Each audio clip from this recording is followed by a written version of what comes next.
Ce qu'il importe de bien comprendre, c'est que dans la nature humaine, telle qu'elle est maintenant dans ce que nous appelons l'humanité déchue, l'exercice de la puissance a été complètement faussé par l'intrusion d'un élément subversif. Le pouvoir, la puissance, est devenu une affaire personnelle et s'est trouvé de ce fait complètement vicié.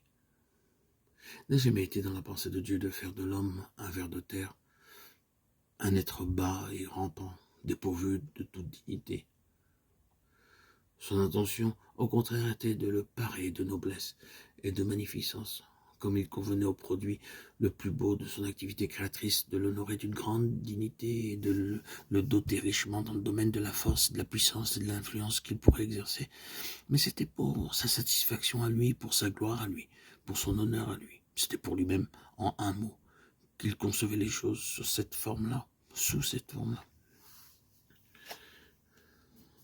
Toute cette belle pensée s'est trouvée réduite à néant. Et cette nature sortie si belle des mains de Dieu est devenue un centre d'intérêt personnel qui trouve à tout instant et en tout lieu l'occasion de s'exprimer. C'est la nature même telle que nous la trouvons maintenant. Ce n'est que quand le principe de la vie propre a été brisé, sans retour, que nous pouvons accepter avec joie la dernière place pour l'amour du Seigneur. La faiblesse est nécessaire.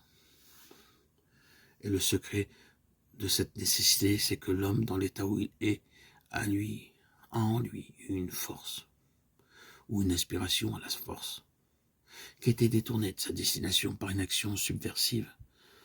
Nous avons nommé Satan dans le plan général, nous est bien connu. Son seul but, l'objectif qu'il poursuit avec plus d'acharnement que n'importe quoi d'autre, c'est la force, l'empire, la domination.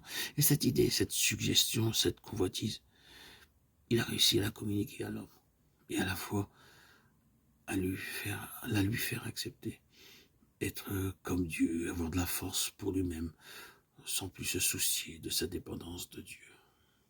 Ainsi s'est constituée entre l'homme et Satan cette horrible fraternité, la recherche de la puissance pour des fins purement personnelles. Que ce soit là notre but avoué ou non, il n'importe. Nous avons cela dans notre nature, malgré nous. Les saints eux-mêmes découvrent en eux cette tendance-là.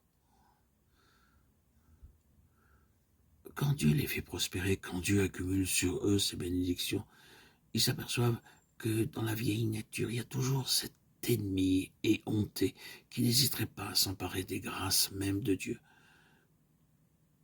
pour les exploiter à son profit et s'en faire une gloire personnelle.